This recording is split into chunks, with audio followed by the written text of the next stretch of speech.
आज संडे था। बहुत वक्त था मेरे पास, तो सोचा पूरे हफ्ते किताबों की अलमारी को परेशान करती हूँ, तो आज इन किताबों को सलीके से अपनी जगह पर लगा दूँ।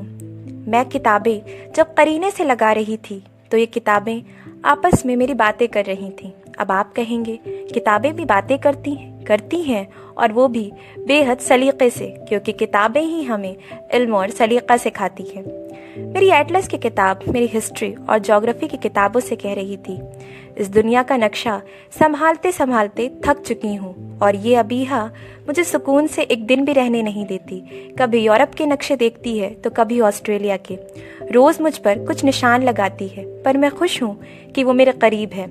इसके जवाब में हिस्ट्री और ज्योग्राफी की सारी किताबें बोल उठी, हमें भी तो सुकून से रहने नहीं देती, रोज सुबह ही उठा देती है।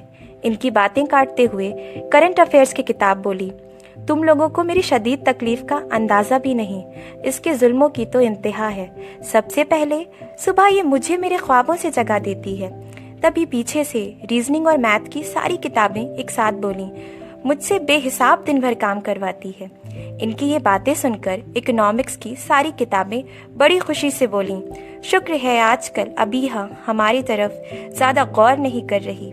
इनकी ये बातें विपिन चंद्र, सतीश चंद्र, लक्ष्मीकांत और भी बहुत सी यूपीएससी की किताबें चुपचाप सुन रही थीं। इन किताबों में सबसे बुजुर्ग कुछ किताबें जो गालिब, फयाज, इकबाल, अकबर इलाहाबादी, मीर तकी मीर और भी बहुत से बड़े शायरों के कलाम से भरी पड़ी थी। बड़ी तकलीफ से बोली, हमें तो तकलीफ इस बात की है कि ये जल्दी हमें तकलीफ ही नहीं देती।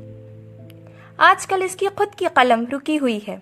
इसे शुरू से हम जानते हैं, ये हमारे मोहब्बत के कलामों पर कभी अमल तो नहीं कर सकती, पर शुक्र था कि हमें पढ़ती तो थी, पर आजकल वक्त ही नहीं गुजारती हमारे अल्फाजों के साथ। इनकी ये बातें सुनते हुए मैंने पूरी किताबों की अलमारी सही की और आखिर में एक छोटी सी पर मजबूत सच की किताब उठाई, गांधी की हत्या, क्या सच क्या झूठ, और उसे पढ़ने लगी।